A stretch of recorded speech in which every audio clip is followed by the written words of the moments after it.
Esse é o curso de terapeuta em Enneagrama da Uniete Abrat. E nós estamos iniciando um novo módulo hoje. A aula passada nós fechamos o módulo Inteligência Emocional, através de Enneagrama, e agora a gente vai falar sobre a ferramenta Enneagrama. Como alcançar a inteligência emocional e além da inteligência emocional, porque o Enneagrama ele proporciona que a gente vá muito além. Então vamos começar falando agora sobre as origens do Enneagrama. A palavra Enneagrama deriva do grego Ennea, que significa 9, e gramos igual a figura, 9 figuras. O Enneagrama ele é um sistema ou um instrumento de autoconhecimento profundo, é um sistema de tipologia das personalidades, tá? Ou estrutura de personalidades. São 9 tipos ou 9 estruturas de personalidade. E esse sistema ele vem de uma tradição de mais de 5.000 anos. Algumas escrituras falam que são 4.500 anos, outras 5.000 anos, outras 6.000 anos. Então, a gente estima essa média aí. Porém, a origem do Enneagrama é misteriosa. Algumas literaturas, elas relatam que esse sistema se originou no Egito, mas, porém, já se encontrava vários vestígios desde as primeiras civilizações, né, na Idade Média, no Oriente e na Índia. São 9 tipos posicionados em volta de um círculo, sobre uma figura geométrica, que é a hexade, tá? Esses tipos eles são dinâmicos, eles se movimentam dentro dessa figura geométrica, não são estáticos, tá? Eles são 9 tipos, mas tem uma movimentação ali, que faz com que se formem os subtipos também. Todas as pessoas têm um pouco das características dos 9 tipos, porém, uma delas sempre é predominante. Por que acontece isso? Conforme o padrão da infância da pessoa, de como ela captou as mensagens que a família passou, como ela assimilou, como ela entendeu o funcionamento do ambiente em que ela cresceu, como essa criança identificou as ameaças, né, que ela encontrou naquele ambiente, que ela via como ameaça, e como ela entendeu como ela se defenderia dessas ameaças, juntando todas essas características, essas informações que essa criança vai recebendo, junto com a memória celular que ela já traz, né, nas suas células, memórias ancestrais, tudo que foi herdado de seus antecessores, das gerações passadas. Então, juntando tudo isso, todas essas informações, essas percepções, a pessoa vai fixar determinadas características que serão predominantes na sua personalidade. Então, essa pessoa adota um padrão de comportamento repetitivo, que vai definir qual será o seu tipo enneagramático. O enneagrama, ele não tem vínculo ou cunho religioso, espiritual, místico ou esotérico, mas puramente científico. Porém, ele permeia nessa diversidade de conceitos e olhares existentes, né, nesse universo humano. O enneagrama ele é uma ferramenta universal. Ele tem vários aspectos. Então, eu vou falar um pouquinho, vou dar alguns exemplos de como o enneagrama permeia entre esses universos humanos, entre essa variedade de universos humanos. Nas ciências exatas, ele aparece quando Pitágoras conseguiu, através da matemática, entender e explicar a montagem e a dinâmica da mandala ou figura geométrica, que é a base do Enneagrama. Na antropologia, a antropologia é a ciência que estuda a cultura da humanidade. É a ciência que explica o meio cultural e como ele interfere, colaborando na formação das pessoas, o caráter, da personalidade das pessoas, e também na formação do eneatipo, ou tipo eneagramático. A religião permeia constantemente aqui devido aos conceitos, aos hábitos e aos costumes que essa cultura, que cada cultura tem, né, implícita nela. Na epigenética, que é a ciência que deriva da genética, também é um ponto forte de explicação do Enneagrama. A gente vai ver com mais detalhes sobre epigenética mais para frente aqui um pouquinho. Na psicologia e na psiquiatria, todos esses teóricos, Freud, Jacques Lacan, Jung, Reich, Winnicott e alguns outros, todos eles permeiam, o Enneagrama permeia dentro da linguagem desses teóricos. Por exemplo, ele utiliza a linguagem freudiana quando ele trata da libido dos tipos. E libido é energia para realizar, energia de realização, tá? Então, utiliza-se a linguagem freudiana dentro da linguagem do Enneagrama. Lacaniana, na psicossomática, né, sintomas de manifestação dos desequilíbrios, desajustes mentais, como fobias, obsessões, né, padrões adotados, né, a linguagem junguiana, quando o Enneagrama trata dos arquétipos. Alguns tipos, eles utilizam autoimagem ou crenças que estão no inconsciente coletivo, né, alguns tipos adotam arquétipos, crenças, né, para formar a sua imagem e para manter aquela máscara. Tá? A linguagem reichiana, quando trata das posturas físicas, muitos tipos enneagramáticos, eles têm posturas físicas características, tipos de couraças.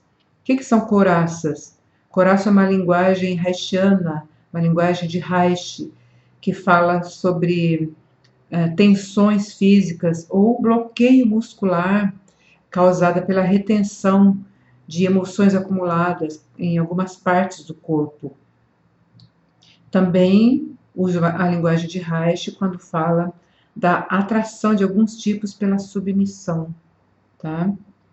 Usa a teoria de Winnicott quando trata do fato de que a personalidade de uma pessoa já está sendo formada ainda bebê. Eu peguei alguns pontos, tá, gente? Mas tem muitas coisas. Toda a explicação, toda a linguagem do Enneagrama é baseada nesses teóricos da psicologia e psiquiatria, tá? É uma linguagem puramente científica. Na física quântica, o Enneagrama, ele fala de alguns tipos que se projetam para outra dimensão e são muito intuitivos. Também nas recomendações para tratamentos específicos para cada tipo, ou reequilíbrio, né, para desenvolvimento dos tipos, além de outras técnicas, nós também utilizamos as técnicas de Alexander Lowen, que complementou a teoria de Reich com a bioenergética. Bioenergética são técnicas para ajudar no desbloqueio das tensões acumuladas ou couraças, né? Também. E também para o equilíbrio dos centros energéticos das pessoas. Olha que bacana. Na espiritualidade, o Enneagrama, ele utiliza essa linguagem, ele permeia na espiritualidade quando ele fala de alguns tipos que tendem a adotar religiões, seitas, grupos religiosos extremistas. Também quando fala dos tipos que tendem a fazer parte de grupos ou filosofias espiritualistas. O Eneagrama, ele também utiliza a linguagem e o conceito esotérico quando fala de tipos que tendem a se atrair pelo oculto e pelo exótico. Misticismo. A palavra místico vem de mistério. E o Eneagrama, ele passeia pelo misticismo quando, entre outras e outras muitas informações, quando ele fala da origem do Eneagrama. É um mistério a origem do Eneagrama. De onde vem essa figura geométrica? Ninguém sabe. Alguns dizem que vem das estrelas, outros dizem que vem de outras galáxias, de outros povos, outros dizem que foram espíritos que deram a canalização para algumas pessoas, enfim, tem várias verdades aí, né? Mas ninguém sabe afirmar realmente de onde veio o Eneagrama, a figura, a mandala, é realmente um mistério. Então a gente percebe aqui que o Eneagrama, ele utiliza toda essa linguagem da psicologia, da psiquiatria, além da física quântica, da espiritualidade, da bioenergética. Então, ele está em todas. É uma ferramenta universal, comprovadamente, e qualquer pessoa de qualquer religião, de qualquer crença, de qualquer fé, pode utilizar o Eneagrama tranquilamente, porque ele atende a todas as linguagens.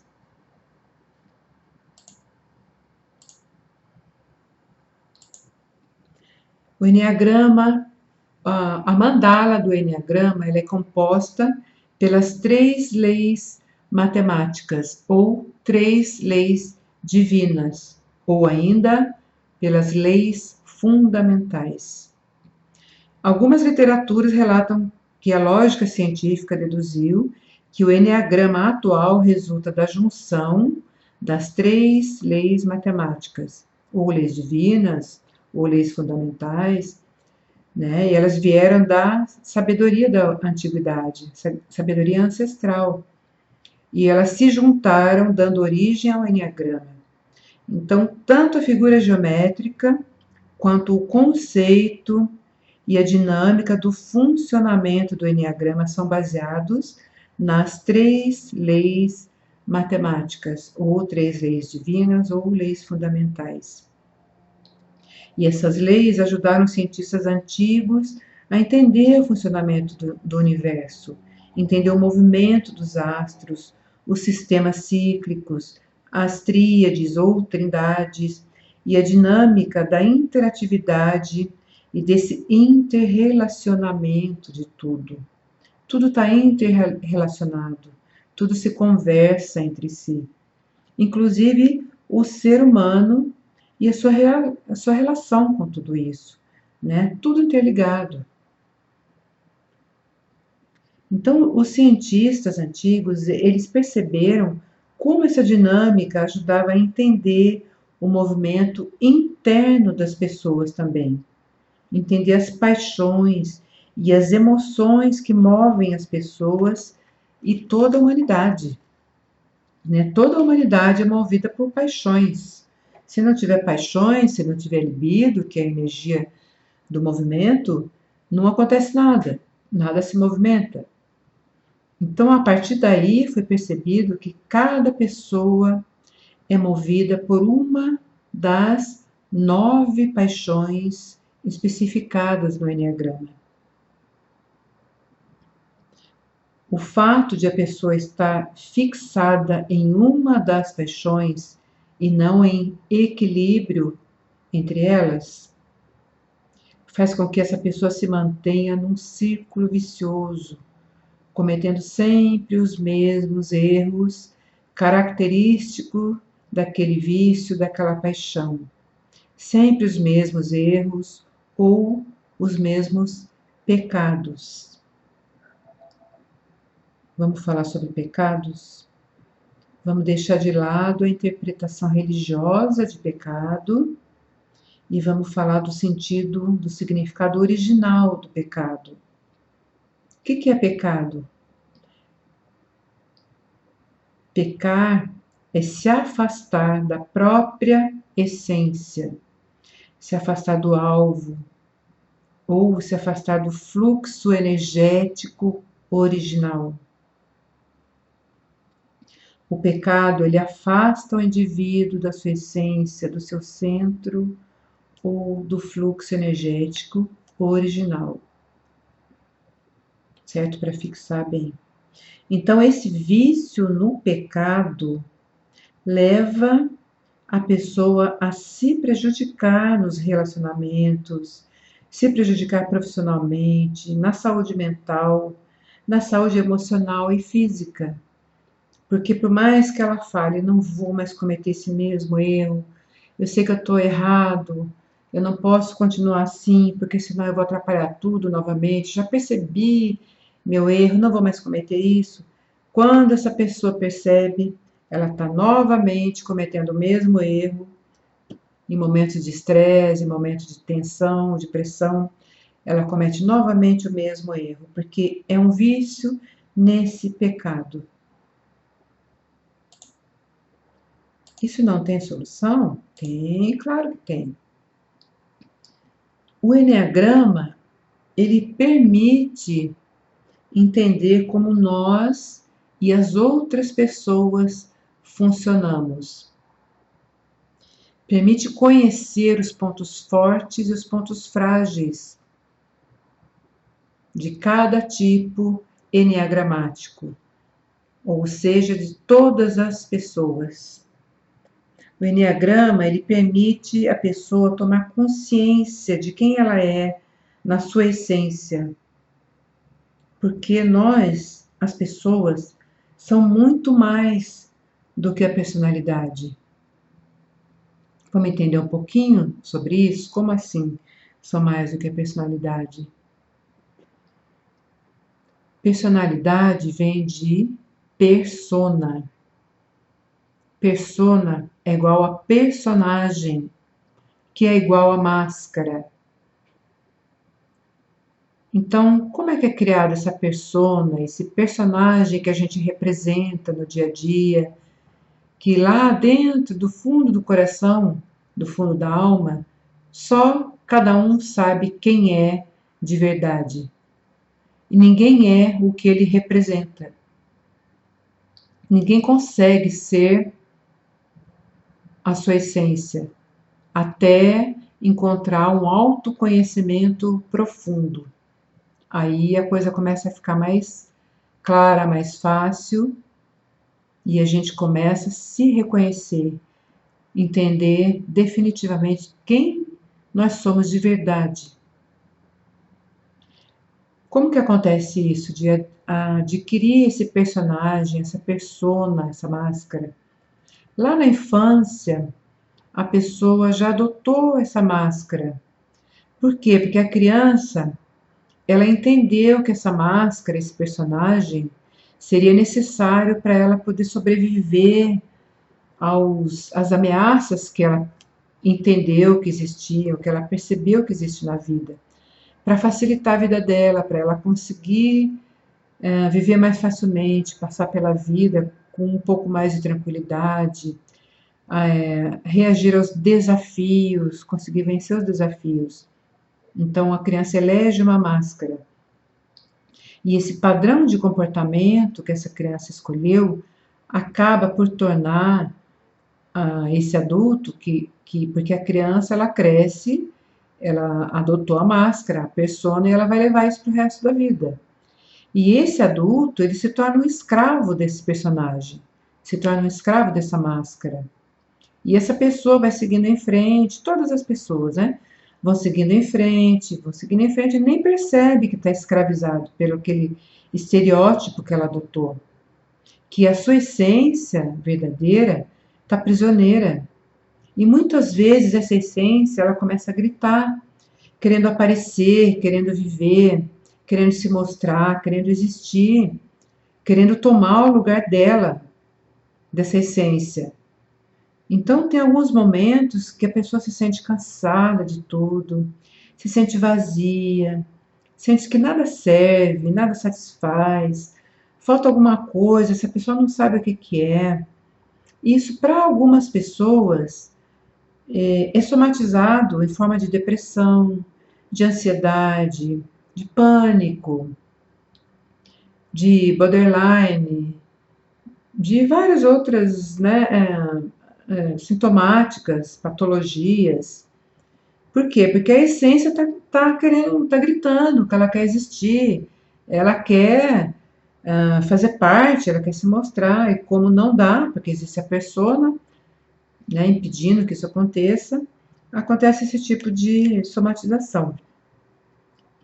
E o Enneagrama, ele permite as pessoas se conscientizar e ele também mostra caminhos para libertar as pessoas desses condicionamentos mentais que vão sendo adquiridos, são adquiridos lá na infância e vão sendo reforçados ao longo da vida. E vai causando muitos problemas, não só esses que eu falei, vai causando muitos outros problemas de relacionamentos, problemas profissionais, enfim, vários outros. E o Enneagrama, ele vai mostrando como que a pessoa pode ir abandonando na maneira correta, na medida correta, no tempo correto, sem trauma, sem agressividade, porque a pessoa vai tomando consciência de quanto ela está fora da essência. Quando ela faz o teste de Enneagrama e ela adquire aquele conhecimento que o Enneagrama vai dar sobre o tipo dela, quem ela é. E aí ela começa a perceber o quanto ela está fora daquela essência que o Enneagrama mostra para ela que é dela. Quanto ela está fora do alvo, quanto ela está fora do fluxo energético original dessa pessoa. E o Enneagrama também, ele ajuda, ele mostra os pontos fortes, potenciais de cada tipo. Cada um dos 9 tipos tem os pontos fortes específicos, tá? E ele mostra também como reconhecer os pontos frágeis. Para quê? Para que a pessoa tome cuidado necessário para não cair nas armadilhas dos pontos frágeis do tipo. Portanto, o Enneagrama ele ajuda na nossa transcendência, na transcendência pessoal, profissional e também espiritual. No mundo moderno, na atualidade, a presença do Enneagrama, a popularização dele, se deve a George Ivanovich Gurdjieff, que foi um filósofo armênio e ele era professor de filosofia do autoconhecimento profundo. Claro, né, gente? Só podia ser. Isso no começo do século passado.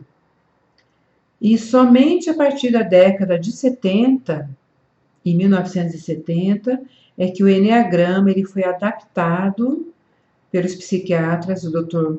Oscar Ichazo e o Dr. Cláudio Naranjo, e passou então a conter essas divisões e as descrições mais claras e muito mais profundas, mais abrangentes, dos 9 tipos centrais da personalidade.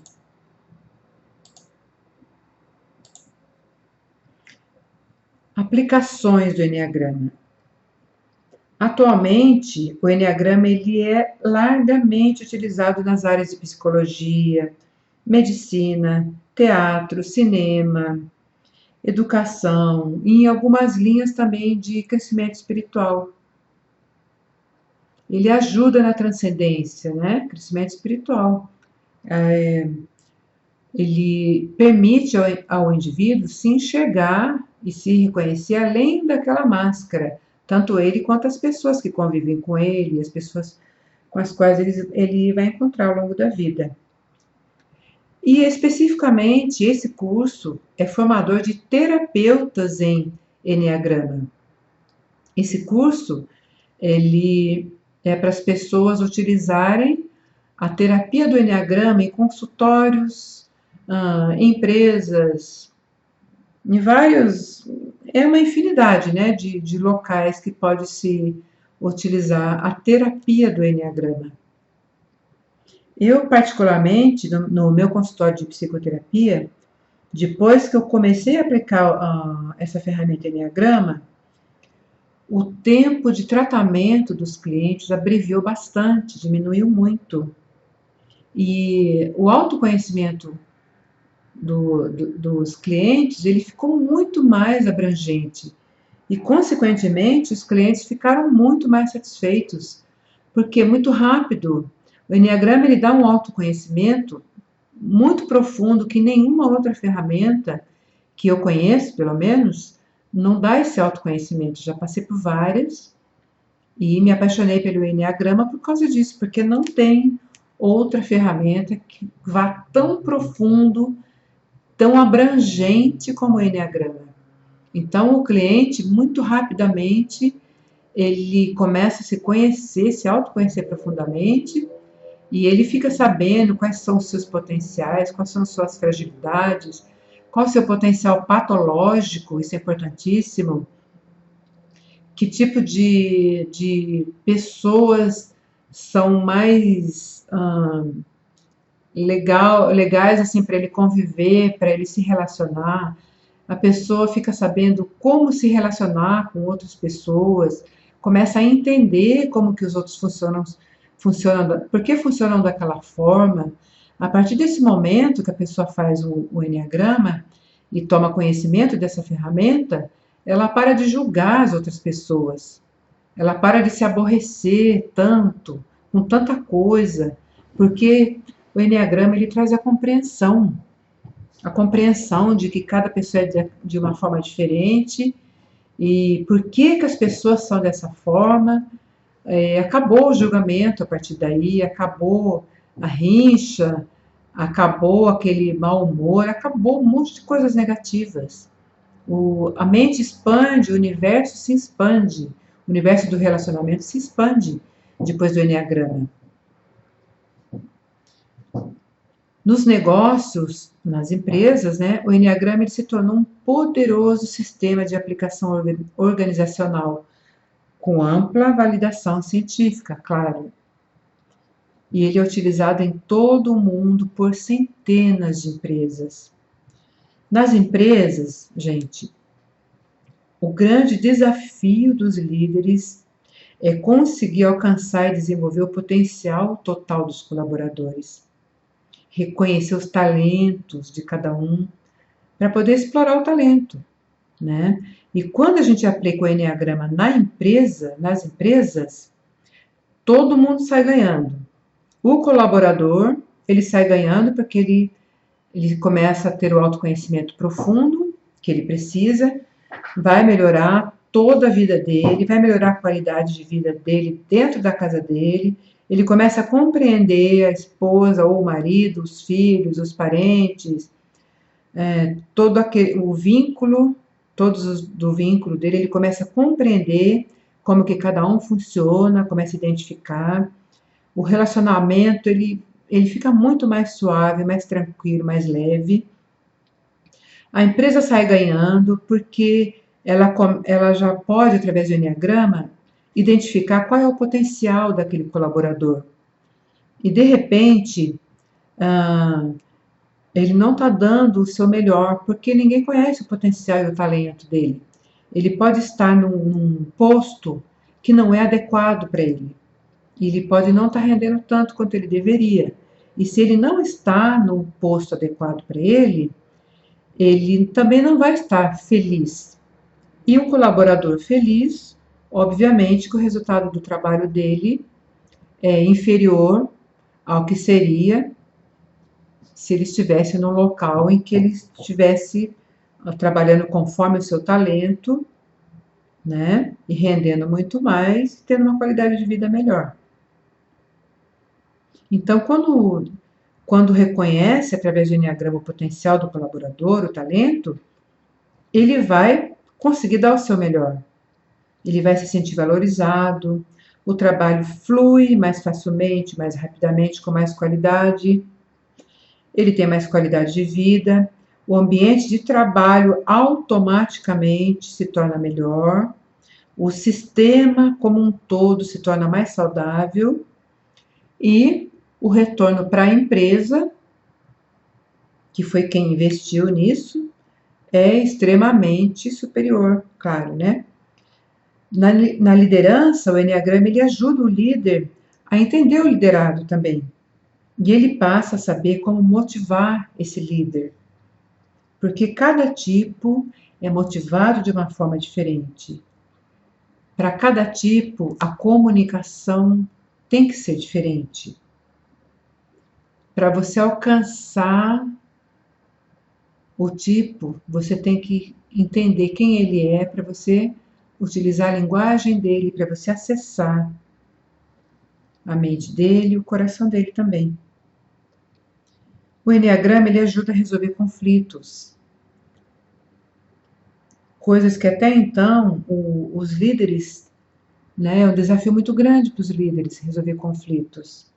Depois do Enneagrama fica muito mais fácil, porque eles sabendo que tipos são os dois lados conflitantes, ele sabe como permear e equilibrar aquilo, conhecendo a linguagem de cada um. Fica muito mais fácil, muito mais tranquilo.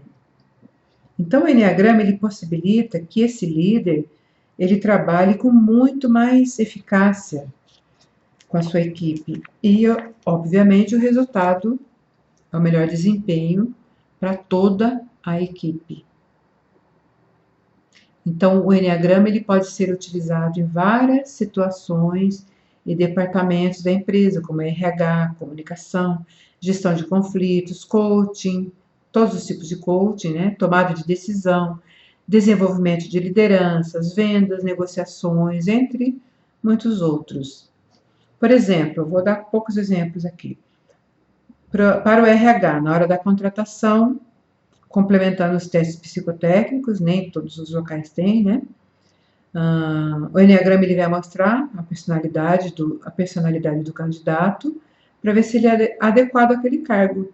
Se ele trabalha bem sob pressão, tem alguns tipos que só trabalham bem sob pressão. Outros tipos não trabalham sob pressão, não trabalham bem.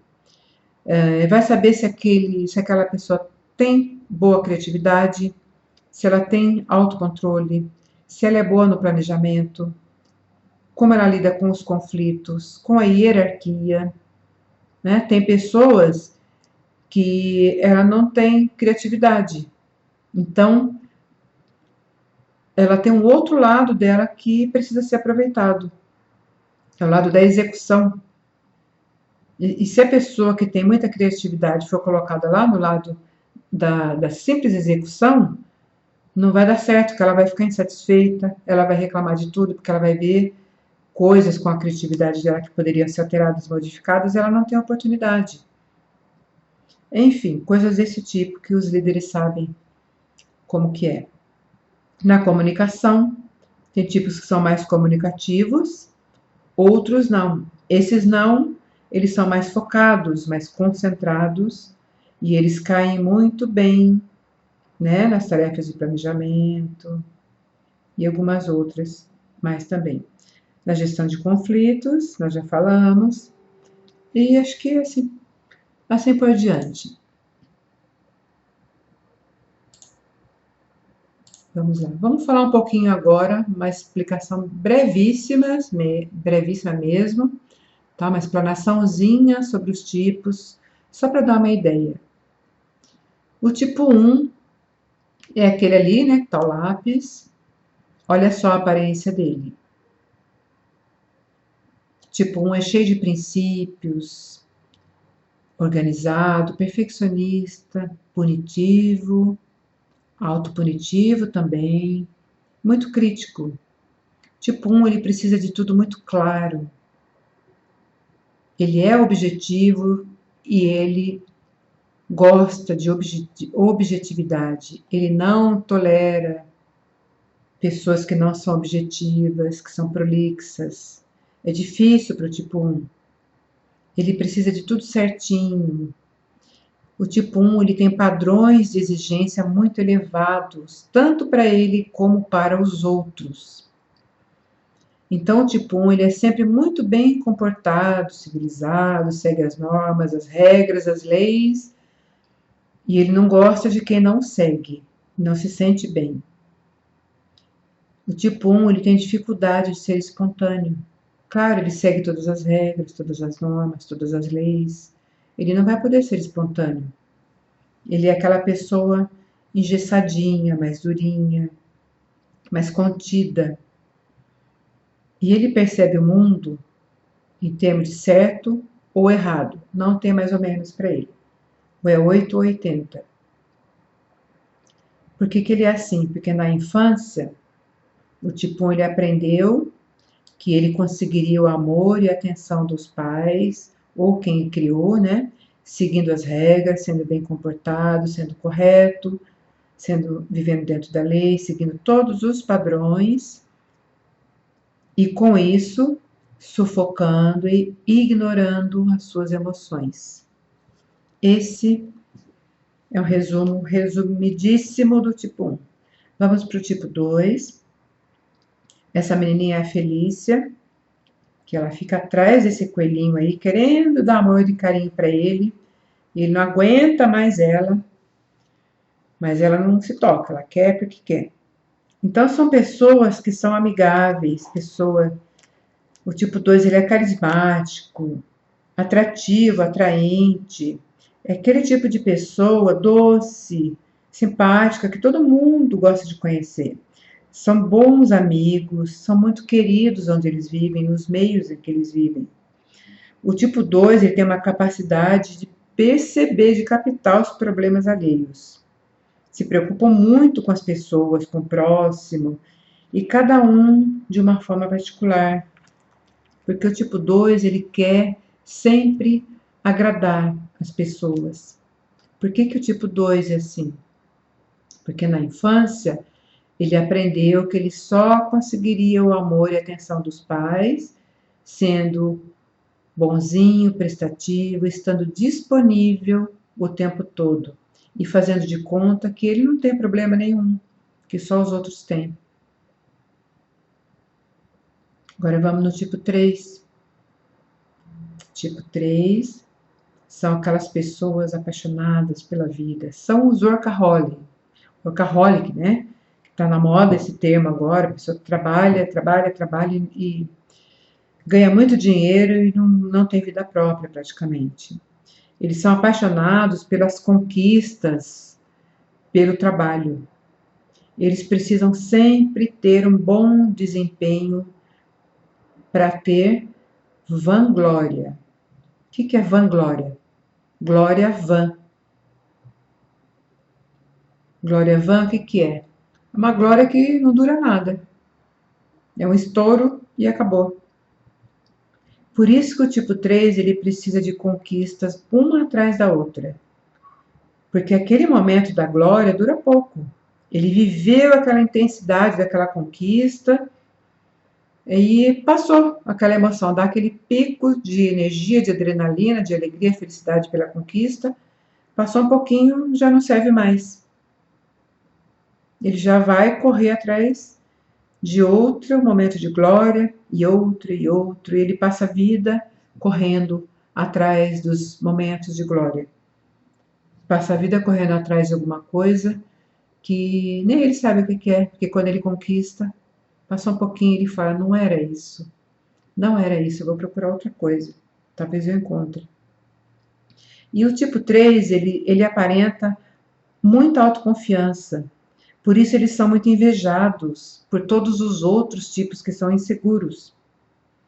Eles são os sortudos, tudo que o tipo 3 toca vira ouro. Claro, ele está acostumado a ter conquistas, ele sabe como conquistar, ele está especializado em conquistar.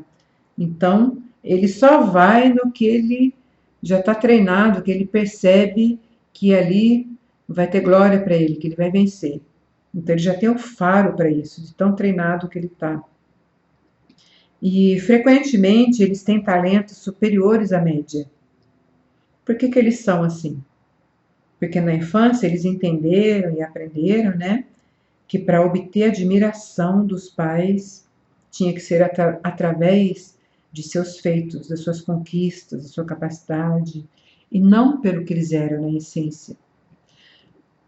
Todos os tipos, eles ficam escravos desses vícios, porque eles acreditaram, eles entenderam que eles só conseguiriam conquistar o amor dos pais ou das pessoas do interesse deles se eles não fossem o que eles eram na essência, se eles fossem o que os outros esperavam deles. Vamos para o tipo 4 agora.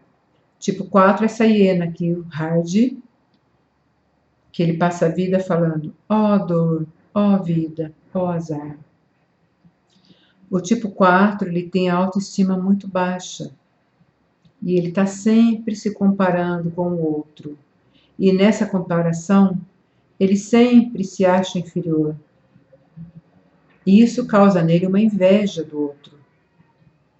E como que ele faz para se defender? Ele tenta diminuir o outro para que essa diferença não fique tão discrepante. Porque ele sempre vai olhar o outro como imenso, enorme, e ele como pequenininho. Então ele começa a diminuir o outro, para o outro ficar menor, para ele não se sentir tão pequeno. No tipo 4, ele sente a necessidade de buscar um significado para a vida dele. E ele anseia excessivamente por amor. Ele torna a vida dele muito intensa e dramática. Tudo para ele é dramático, é intenso. Ele sofre demais, ele vive mergulhado naquela tristeza, naquele drama. Ele é apegado com o drama. Ele se sente diferente, ele é a vítima. Ele se sente diferente do resto da humanidade. Ninguém entende ele na cabecinha dele. Ninguém entende. Ele é um coitadinho, ele é uma vítima. Ele é a única pessoa do mundo que não é entendido, que não é amado, que por mais que ele faça, ninguém percebe, ninguém ama. Ele é um azarado. As outras pessoas não. Todas as outras pessoas são felizes, não tem problema, só ele que tem. E o tipo 4, ele tem uma característica assim diferente.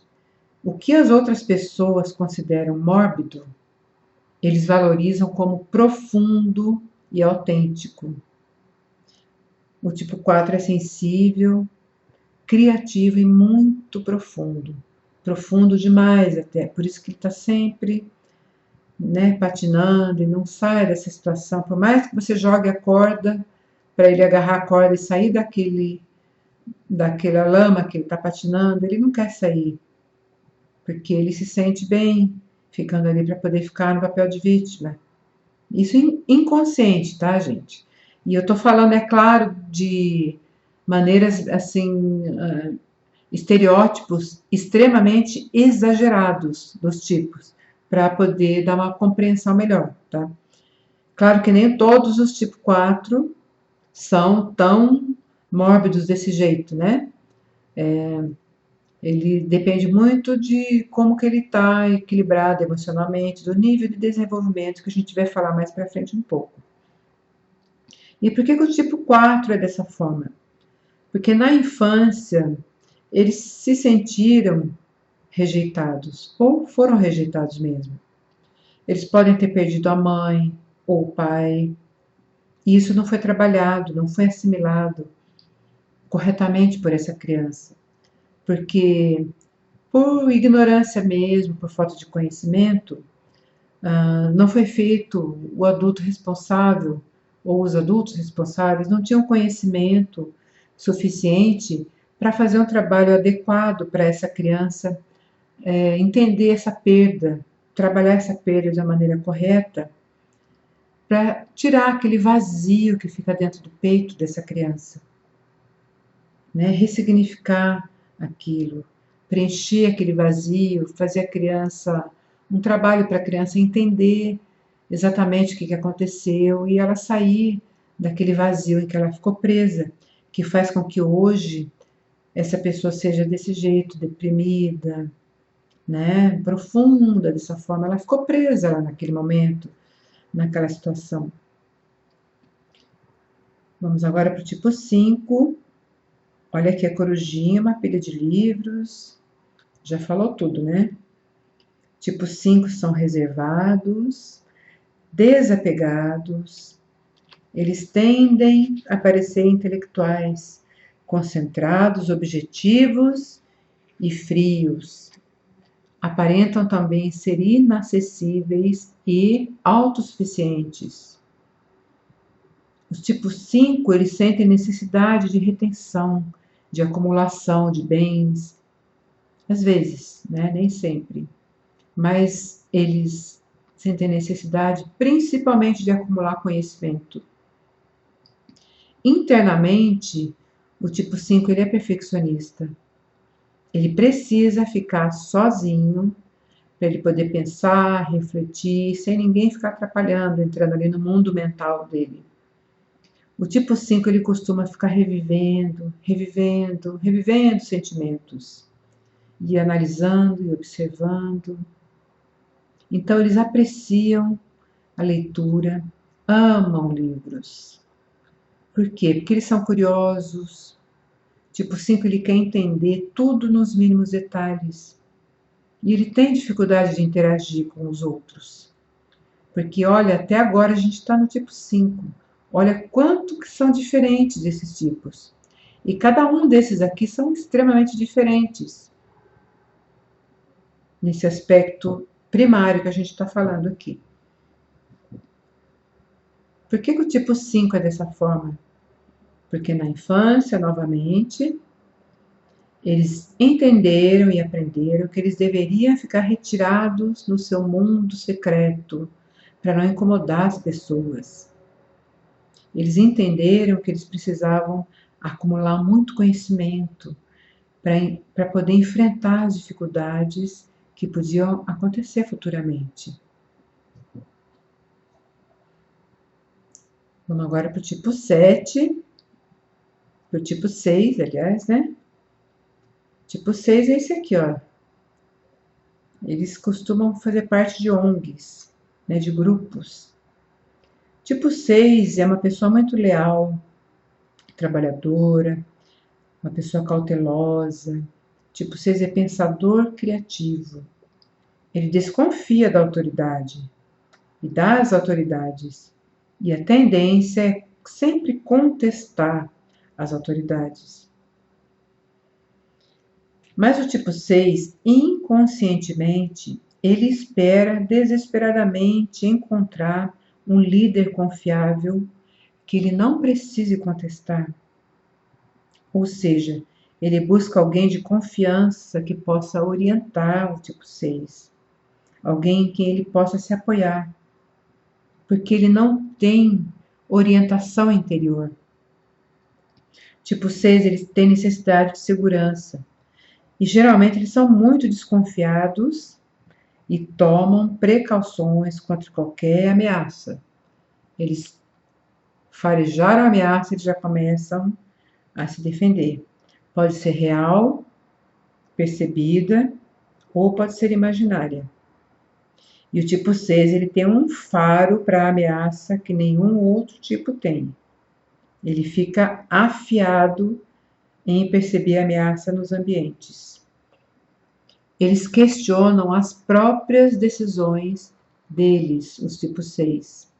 Eles questionam os motivos dos outros e principalmente a segurança de qualquer situação.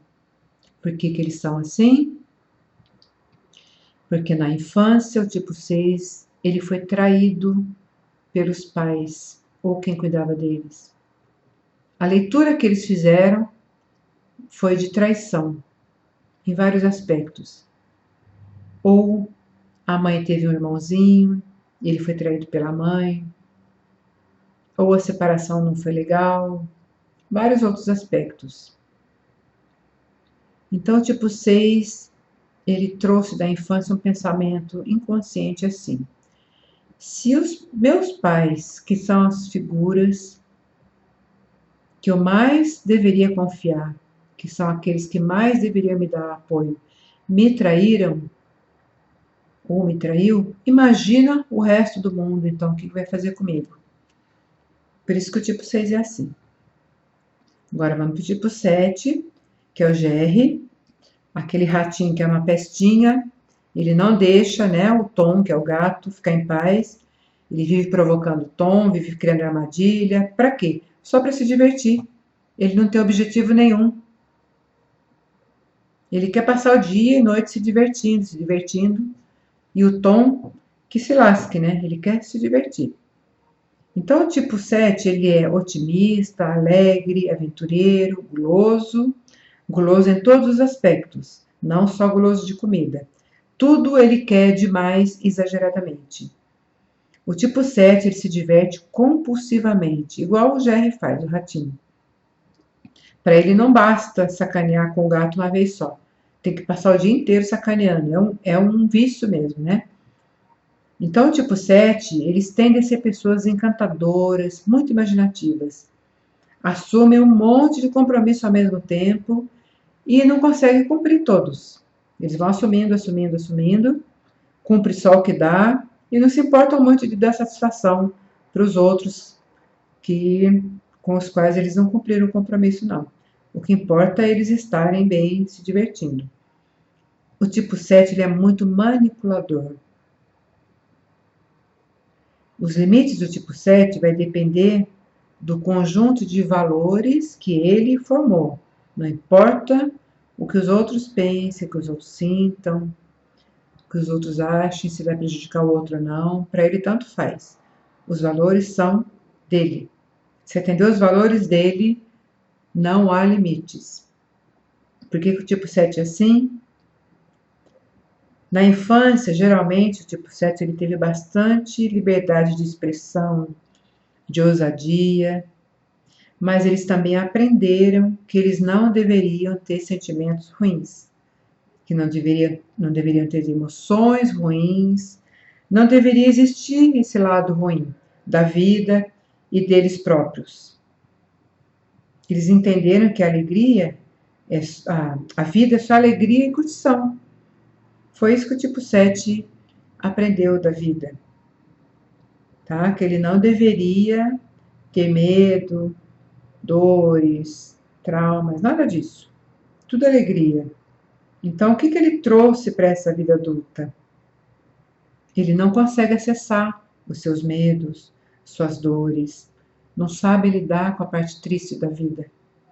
Eles não conseguem acessar, porque quem manda é o que foi aprendido da infância, para todos os tipos.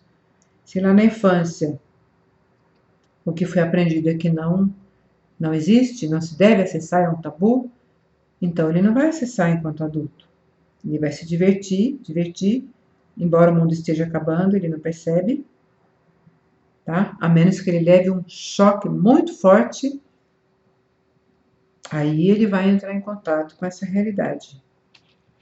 Mas bem rápido ele volta também ao vício, se ele não for tratado, né, com a terapia do Enneagrama. Tipo 8 é o Sr. Hitfield, né, da família dinossauro. Aquele chefe temido, cruel, maldoso, e ele é dotado de muito magnetismo, de poder pessoal. O tipo 8, ele é forte, confrontador, obstinado, firme. Também tem paixão pelo excesso, pela intensidade, por todo tipo de estímulo. Geralmente, o tipo 8 é uma pessoa rebelde, mandona, dogmática, radical. Eu sempre gosto de usar um exemplo, é aquele pai bem assim, rigoroso, bem ignorante mesmo, dogmático, que ele passa a vida falando: se a minha filha engravidar antes de casar, eu ponho pra rua com a roupa do corpo, nunca mais eu quero ver. Aí um dia a filha chega em casa grávida, ele pega a filha, chuta pra rua com a roupa do corpo, e a filha vai, se vira do jeito que pode, tem o neto, e acaba às vezes indo para uma situação não tão boa, E ele fica sabendo pelas línguas dos outros que a filha e o neto estão em dificuldades, e ele chora escondido, e sofre, sofre, sofre de saudade da filha, de saudade do neto que ele não conheceu, de saudade da filha dentro de casa, mas ele não dá o braço a torcer, ele não abre mão da palavra dele, não volta atrás. E ele acaba morrendo, tipo aqueles coronéis que a gente vê em filmes, vê na televisão, né? Ele acaba morrendo de desgosto, de tristeza, desenvolve alguma doença, mas ele não volta atrás e nem na hora da morte ele perdoa essa filha. Esse é uma característica extremamente exagerada, mas que existe sim, de tipo 8. Porém, quando eles estão bem equilibrados, eles são super protetores, são pessoas que quando você chega perto, o tipo 8 ele passa aquela sensação de proteção. E eles assumem o controle de tudo que eles entram. Eles entraram numa reunião, a partir daquele momento que o tipo 8 entrou, ele toma conta de tudo, ele domina, e todo mundo se deixa levar, porque ele realmente é dominador, é forte, é poderoso. São pessoas diretas, objetivas e muito intensas.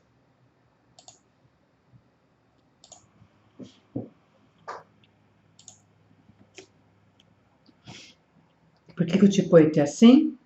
Porque na infância, geralmente o tipo 8 cresceu em lar violento, agressivo. Às vezes eles levavam surras, eles foram muito machucados emocionalmente. Eles se sentiram atacados e eles aprenderam a se defender atacando. Então eles atacam antes de ser atacados. Aí a gente vai agora para o tipo 9. Coloquei aqui o pateta, que é característico, tipo 9. Sempre no mundo da lua. Não gosta de muita coisa com o trabalho, não. Não gosta de esforço físico, é um pouquinho atrapalhado. Sempre bem-humorado, sempre de bem com a vida. O tipo 9 é uma pessoa agradável, ama a paz e evita confrontos. Foge de confronto, de discussão, de encrenca.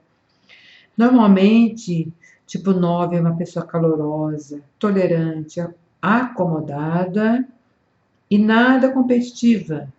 Não quer nem saber de competição, aborrecimento, para ele tá tudo bem, seja como for, ele não quer ter trabalho com nada. E eles controlam os relacionamentos pela força do silêncio. Eles se recusam a discutir, preferem se afastar. O tipo 9 ele prefere uma vida calma, estruturada, previsível, confortável. Ele chega a adotar os desejos da outra pessoa com quem o tipo 9 convive, inclusive em assuntos pessoais, tá?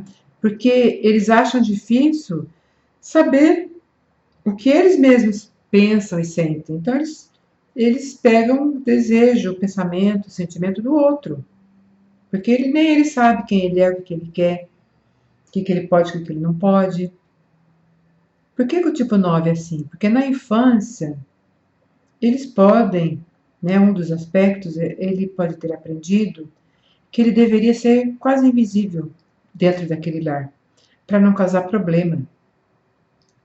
E além disso, ele ainda tinha que tentar ajudar os adultos a verem o lado bom da vida, né? Quando os pais estavam lá brigando, discutindo, o tipo 9 é aquele que chegava, aquela criança que chegava, ia lá conversar, ia agir como um adulto com bom senso.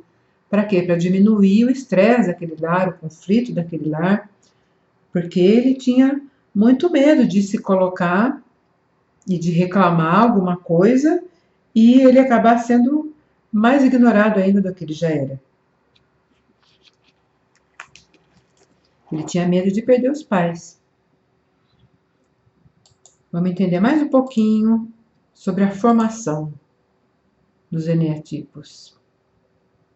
Bom, tudo isso que eu falei sobre os tipos, bem superficialmente, porque tem muito mais informações, Tudo isso que eu falei, essa parte de cima aqui do iceberg. Mas existem também os subtipos, que é essa parte de baixo aqui do iceberg, tá? Vamos entender como é que se formam esses subtipos. Para a gente entender, a gente precisa falar um pouquinho de epigenética e memória celular na composição do tipo. A partir do momento da fecundação, já começa a contribuição para a formação do tipo eneagramático. Nós falamos um pouco sobre isso lá atrás, né? O óvulo fecundado, ele já contém uma memória celular, né? Aquela memória ancestral, que vem de várias gerações, vai peneirando, peneirando, até chegar nesse óvulo fecundado. E essa memória foi herdada um pouco do pai, um pouco da mãe, que herdaram dos pais deles, que herdaram dos pais deles e assim por diante, né? Então, o óvulo fecundado, esse embrião, ele traz memórias dos dois lados, do pai e da mãe, de muitas gerações passadas. E essa mistura de memórias se estabiliza e solidifica, formando tendências e características daquele ser. Então, na gravidez, os sentimentos, pensamentos, emoções, reações da mãe, do pai, também no dia a dia, produzem tanto a química do organismo quanto a vibração genética que esse embrião vai carimbar ali nas suas células e vai levar pelo resto da vida. Porque na gravidez, dentro do útero da mãe, é a fase que o bebê está em desenvolvimento, em formação da sua personalidade. Ele está totalmente receptivo e em estado de absorção total de conhecimentos. Na psicologia, chama isso de esponja, né? O bebê ele é uma esponja. Então, ele absorve as sensações, emoções e principalmente as vibrações para a formação e definição da personalidade dele. Conforme o tipo, conforme a memória celular que esse embrião herdou, as sensações, percepções que ele começa a incorporar vão fazer com que esse ser perceba e reaja de maneira diferente e única. Cada ser humano é único. Nem mesmo dois irmãos gêmeos univitelinos vão ser idênticos. Eles vão ser diferentes, personalidades diferentes. O tipo de parto também influencia muito, tá, na formação da personalidade dessa pessoa. Influencia na reação e na percepção desse indivíduo na interação com o mundo. Conforme o ambiente que essa criança será criada, ela vai interpretando de forma única, desenvolvendo a socialização e também vai introjetando o jogo social, ou seja, incorporando valores, regras e reações. E assim continua na infância até os 6 ou 7 anos de idade, né, formando, temperando, como se estivesse colocando ingredientes que vão reagindo. É uma alquimia mesmo, né? O ser humano é uma alquimia total. E essa personalidade, esse temperamento vai se consolidando e assim formando o tipo, né, e o eneatipo psicológico com as características desse tipo eneagramático ou eneatipo. Vamos falar um pouquinho das tríades e as paixões. Então, como a gente pode observar, o eneagrama ele está dividido em 3 partes, que são os 3 grupos de vícios para a defesa do ego. O que é a defesa do ego? É a maneira com que a pessoa reage às situações quando ela se sente ameaçada, ofendida. Então, a gente tem aqui os números associados à raiva, que são 8, 9 e 1, e eles são mais ligados com o cérebro reptiliano. No decorrer das aulas, a gente vai aprofundar bastante em todos os aspectos que são apresentados aqui nessa aula, bem superficialmente, né? Mas para um entendimento mesmo, para introdução no Eneagrama. A segunda tríade, que é essa verdinha, são os números associados à imagem, são 2, 3 e 4, que são associados ao cérebro límbico. Depois vem esse grupo azulzinho, que são associados ao medo, ao neocórtex, que são os tipos 5, 6 e 7. As tríades e a infância. A tríade do instinto, que são os tipos 8, 9 e 1, eles desejavam na infância ter autonomia, ser mais independentes, poder mostrar mais a essência, não ser tão engessados como eram. A tríade do sentimento, que são os tipos 2, 3 e 4, eles desejavam atenção, mais atenção dos pais. Eles queriam ser vistos, ser validados pelos pais. A tríade do raciocínio, que também é a tríade do medo, que são os tipos 5, 6 e 7. Eles desejavam a segurança. Eles queriam ter certeza de que o ambiente que eles estavam, que eles viviam, era estável e seguro. Foi isso que eles trouxeram para a vida adulta. Vamos falar um pouquinho dos grupos hornevianos. Então, a Karen Horney, que é uma psiquiatra, ela desenvolveu a teoria freudiana pelas quais as pessoas tentam resolver seus conflitos interiores. E ela indica como cada tipo se comporta diante da sociedade nas situações de conflito. São os tipos assertivos, retraídos e aquiescentes. No decorrer das aulas, a gente vai falar um pouco sobre esses tipos.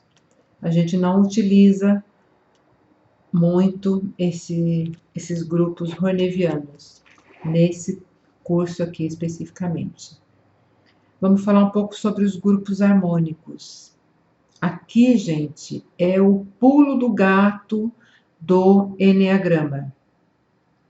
Aqui eu vou explicar por que eu costumo falar para as pessoas: não tomem como roteiro de vida os testes de Eneagrama que são feitos pela internet. A gente coloca teste de Eneagrama no nosso site, né, público para a pessoa fazer, para ela matar a curiosidade dela, mas é para a pessoa conhecer a ferramenta Eneagrama, saber do que se trata, como funciona, mas esse resultado não deve ser levado a sério, porque é muito fácil de, no teste de Eneagrama, a pessoa se confundir de tipo. Aqui é o pulo do gato e eu vou falar para você por que a pessoa não pode confiar nesse teste de internet. Cada um dos tipos primários, que são o tipo 3, 6 e 9, que formam o triângulo aqui dentro do Eneagrama, ele possui dois tipos secundários que se parecem bastante com ele em diversos aspectos.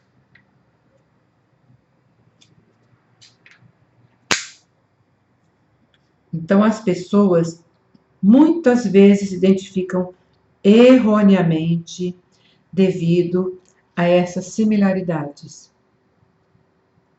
As pessoas do tipo 9 costumam frequentemente se identificar erroneamente como sendo 2 ou 7, pela similaridade. São padrões, alguns padrões similares. Quando ela vai responder o questionário, ela acaba errando na resposta.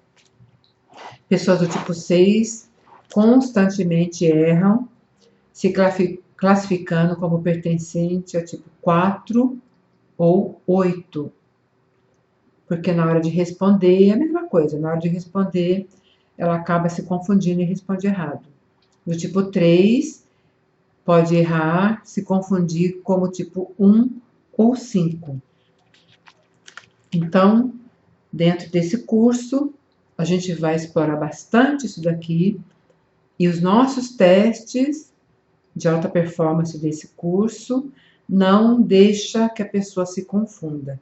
Aqui o resultado é 100% confiável e é um direcionamento super seguro para a pessoa seguir na sua vida. Vamos falar das asas agora. Começa aqui a formação de subtipos. Vamos entender um pouquinho sobre como se formam os subtipos. Não existe tipo puro. Na maioria das vezes a pessoa tem apenas uma asa predominante. Pode acontecer de ter duas, tá? Mas geralmente tem uma. Quando a gente leva em consideração essa asa predominante, a gente produz um subtipo característico, que é reconhecível no dia a dia.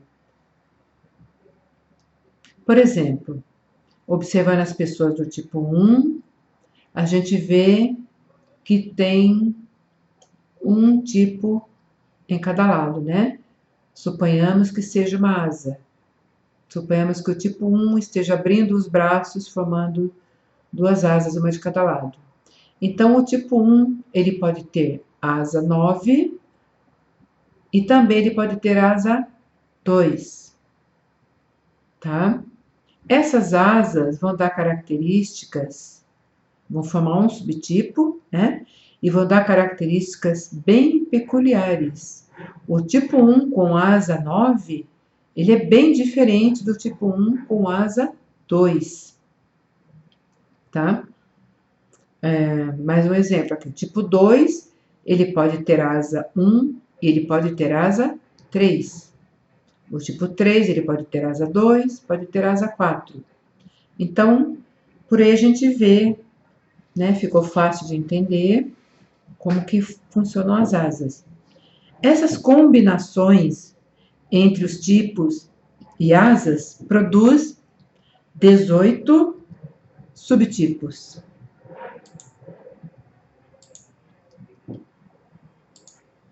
Vamos falar um pouquinho agora das variantes instintivas. Além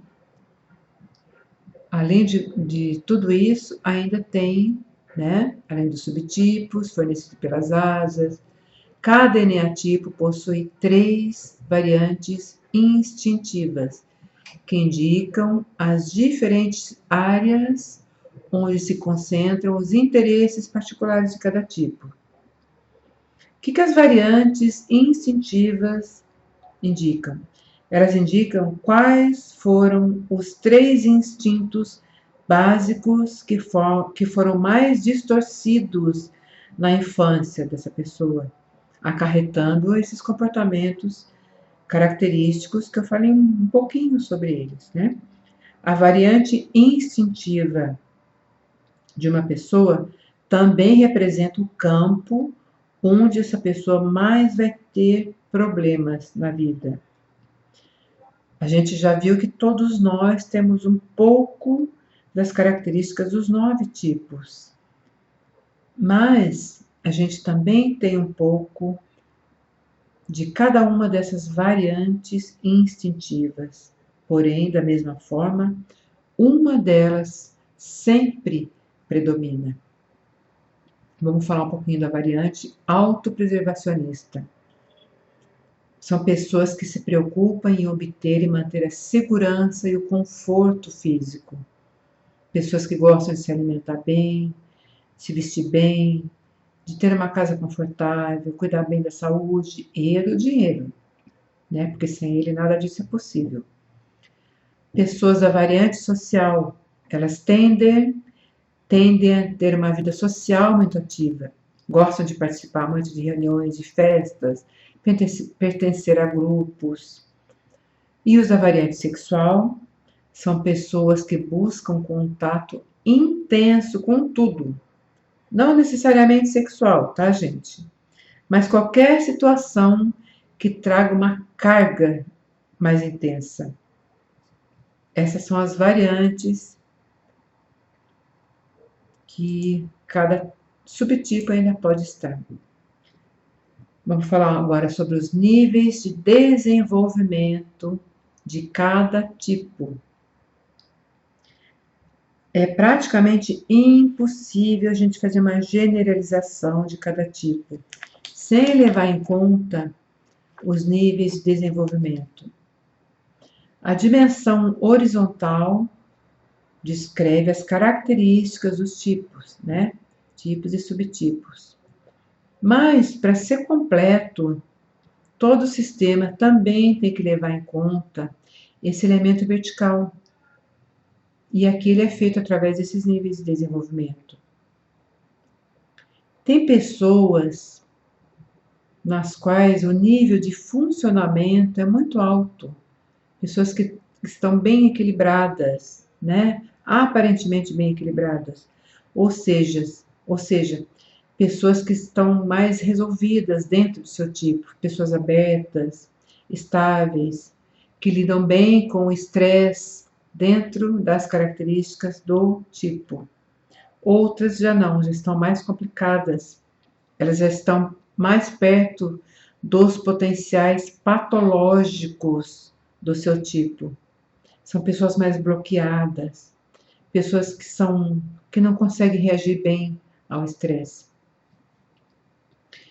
Pessoas na faixa saudável, elas estão nos níveis 1 e 3. Tá vendo ali no tonelzinho e nessa régua embaixo? A pessoa tipo A, ela tá no nível mais alto de funcionamento. Ela aparentemente está funcionando muito bem, está bem equilibrada, terapeutizada, resolvida.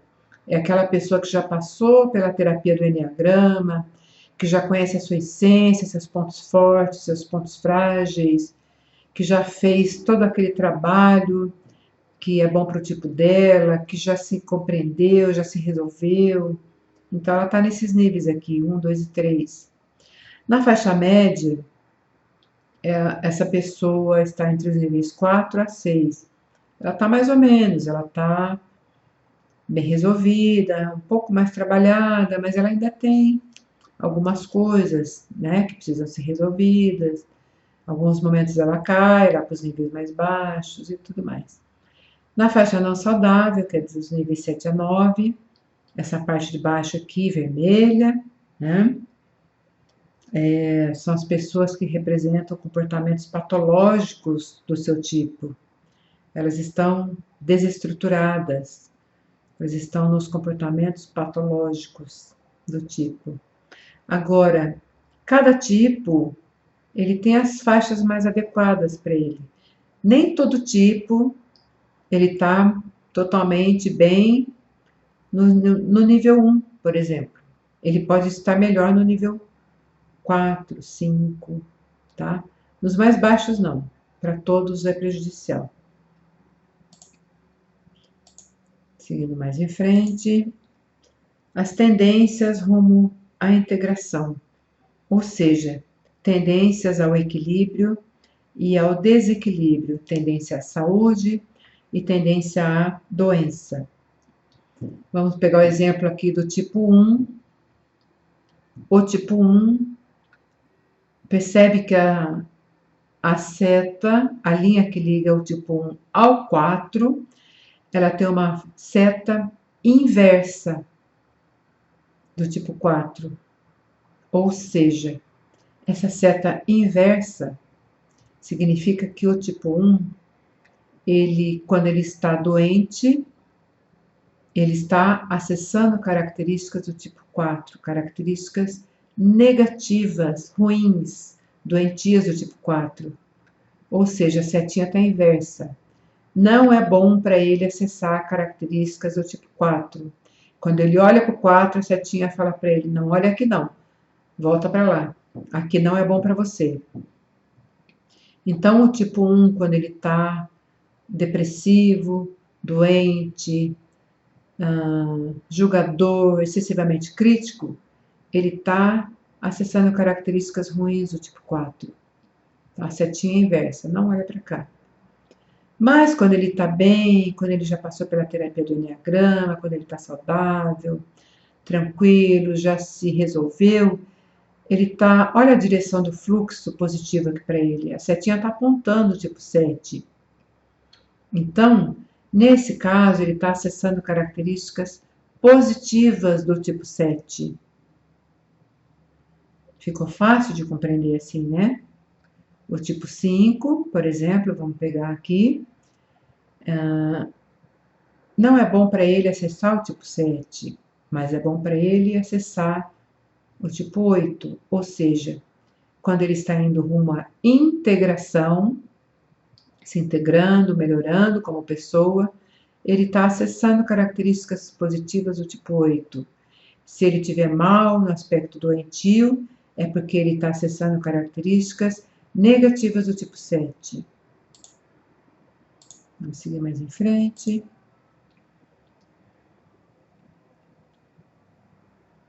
Possibilidades de subtipos.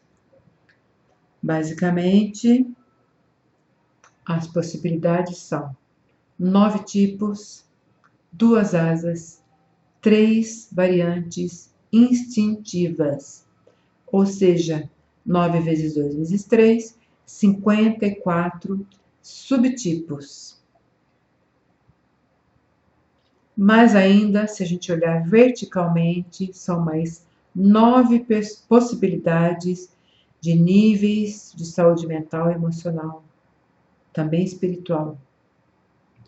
54 subtipos vezes 9 possibilidades resultam em 486 possibilidades.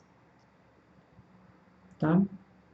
Agora, lembra que o tipo 6 ele pode errar, se identificando como tipo 4 ou 8, né? O pulo do gato que eu falei lá atrás. O tipo 9 ele pode se identificar erroneamente como 2 ou 7, e o 3 como tipo 1 ou 5. Então, tem que ser uma ferramenta bem trabalhada, tem que ser um terapeuta muito bem treinado, como é esse terapeuta que vai sair desse curso aqui, tá? Então vamos em frente. Como definir quais os subtipos corretamente? Vocês viram a imensidão de possibilidades ali, né? Nesse curso, especificamente nesse curso, nós aprofundamos no conhecimento e na dinâmica do Enneagrama, capacitando o aluno a entender de forma simples e muito objetiva essa dinâmica do Enneagrama, né? Na grade curricular, a gente tem ali todos os aspectos, quase todos os aspectos, tem mais do que aquilo que fica diluído ao longo do curso, né? A gente não coloca 100% lá, ali tem 70% da grade, né?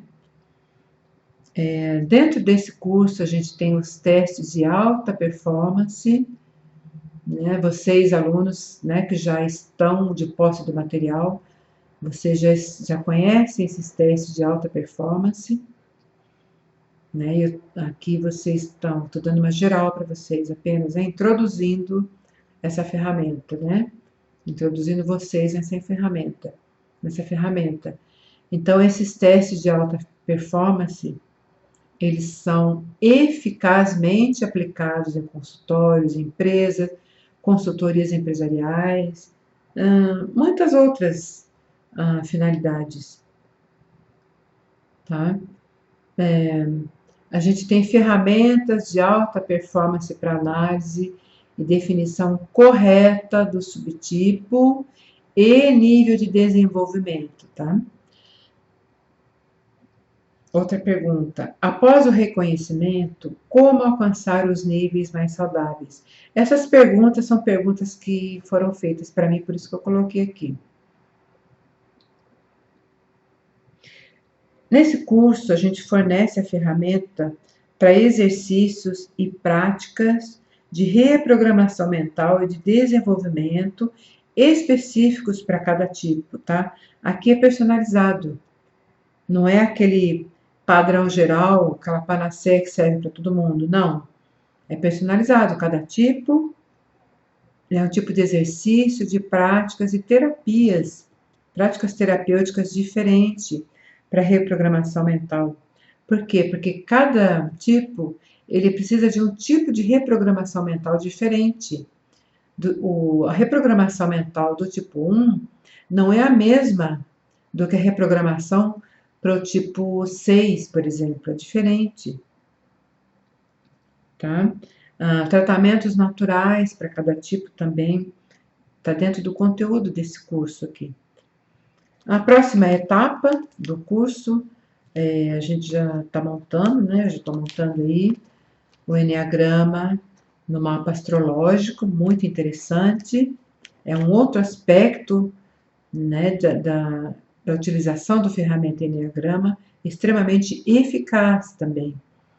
E também já estou lançando o Enneagrama no ambiente organizacional, que nesse caso ele vai ser específico para o perfil organizacional, né? Vai ser específico para essa visão sistêmica e holística de uma organização, pegando todos os aspectos, né? Para conseguir ajudar essa liderança, essa diretoria a conhecer mais a fundo o perfil de liderança e os talentos dos líderes especificamente. E também aqui no conteúdo desse curso, a gente vai falar um pouco sobre as mandalas específicas para cada tipo. Eu forneço aqui um livro de mandalas que você vai dar para o seu cliente, você vai fazer uma cópia e dar para o seu cliente fazer a meditação na mandala. Por quê? Porque quando a pessoa medita na mandala específica do seu tipo, essa figura geométrica, essa frequência vibracional da mandala, ela vai interferir positivamente nas características do tipo. E ela vai ajudar o tipo a entrar em contato com a sua essência mais facilmente e abrir esse campo para que esse tipo e esse subtipo ele consiga assimilar melhor o que é bom para ele.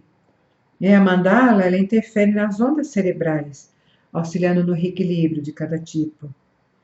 E ajuda a encontrar mais facilmente o nível de desenvolvimento potencial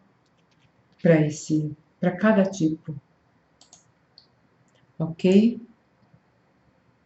Então, essa foi a aula 3 do curso de terapeuta, de formação em terapeuta em Enneagrama, da Uniete Abrat.